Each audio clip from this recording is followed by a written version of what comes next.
헬로, 안녕하세요. 오현우입니다. 기성용은 중앙 미드필더에서 중앙 수비수, 박주호는 왼쪽 측면 수비수에서 중앙 미드필더로 포지션을 바꿔 국가대표 및 소속팀에서 활약했는데요. 이외에도 김태환과 고여한 같이 측면 미드필더로 국가대표 데뷔전을 치르고 이후 측면 수비수로 포지션을 변경해 시간이 꽤 지나고 나서 태극마크를 다시 단 선수들이 있습니다. 이번 영상에서는 이렇게 국가대표팀에 뽑히고 나서 포지션을 변경한 선수들은 제외하고 프로 무대에 입성하여 포지션 변경에 성공해 국가대표 데뷔로 이어진 현역 선수들을 살펴보겠습니다.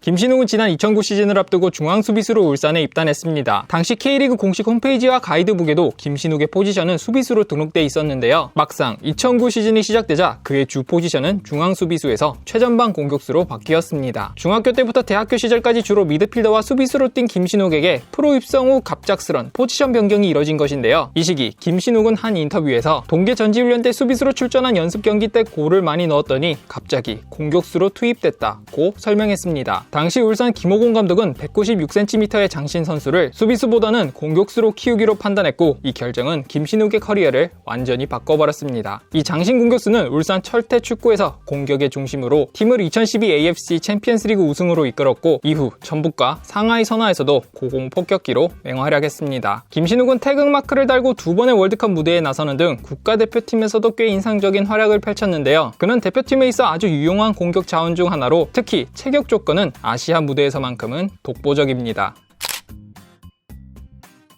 권경은은 지난 2013년 전북에서 데뷔할 때만 해도 주 포지션이 수비형 미드필더였습니다. 수비형 미드필더로 뛰면서 팀 수비에 공백이 생기면 중앙 수비뿐 아니라 왼쪽 측면 수비 자리까지 커버했는데요. 그런데 권경은은 2014 시즌 같은 포지션에 김남일과 신영민에 밀리며 리그 5경기 출장에 그치고 맙니다. 그런데 2015년 초 전북이 아랍에미리트의 알아흘리와 친선 경기를 가졌는데 여기서 알아흘리가 권경원의 실력에 매료되어 이적료 300만 달러 약 36억 원에 그를 영입했는데요. 알아흘리에서 수비형 미드필더에서 중앙 수비수로 서서히 자리를 잡은 권경원은 팀을 2015 AFC 챔피언스리그 결승으로 이끌기도 했습니다. 그리고 2017년 권경원은 이적료 1100만 달러 약 132억 원에 중국의 텐진 취안젠으로 이적했습니다. 이어서 같은 해 10월 권경원은 러시아와의 평가전에서 마침내 국가대표 데뷔전을 치렀는데요. 한국이 러시아에 2대4로 패하긴 했지만 중앙 수비수로 출전한 권경원은 A매치 데뷔전에서 데뷔골을 터뜨렸습니다.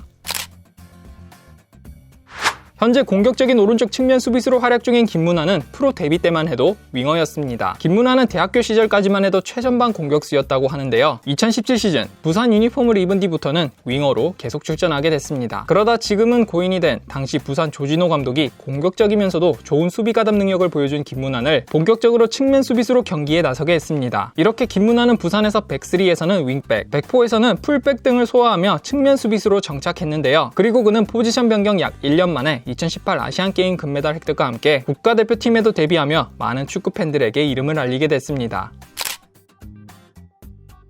강상우는 공격수로 프로 무대에 입성하며 수비수로 정착한 뒤 다시 윙어로 성공적인 모습을 보여주고 나서 마침내 수비수로 국가대표 데뷔전을 치른 케이스입니다. 그는 2013 U20 월드컵 한국대표팀의 공격수로 활약한 바 있는데요. 이후 2014년 1월 포항에 입단할 때만 해도 공격수로 분류됐지만 2시즌 동안 단 13경기에만 나서고 맙니다. 그러다 2016년 당시 포항의 최진철 감독의 제안으로 그는 측면 수비수로 포지션을 변경했습니다. 포항에서 왼쪽 측면 수비수로 자리를 잡은 강상우에게 입대 후 또 한 번의 변화가 생겼습니다. 2020 시즌 상무에서 측면 수비수가 아닌 윙어 및 최전방 공격수로 나섰고 리그 16경기 7득점 5도움을 기록하며 프로 데뷔 당시 포지션인 공격수로 돌아와 성공을 거둔 것인데요. 그는 시즌 도중 전역 후 포항으로 복귀하고 나서는 측면 수비수로 뛰며 7개 도움을 추가하여 2020 시즌 K리그1 도움왕을 차지했습니다. 그리고 2021년 6월 마침내 국가대표팀에 이름을 올린 강상우는 2022 카타르 월드컵 아시아 지역 2차 예선 스리랑카전에 후반 교체 투입되며 국가대표 데뷔전을 치렀습니다.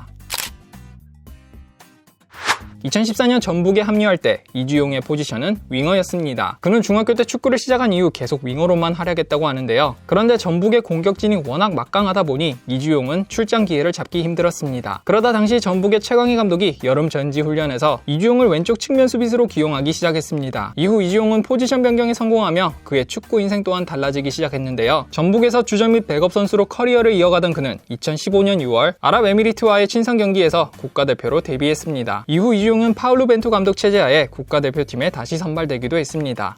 네, 이번 영상은 여기까지고요. 이 컨텐츠가 유익하셨다면 구독, 좋아요, 그리고 알림 설정까지 부탁드리겠습니다. 바이바이.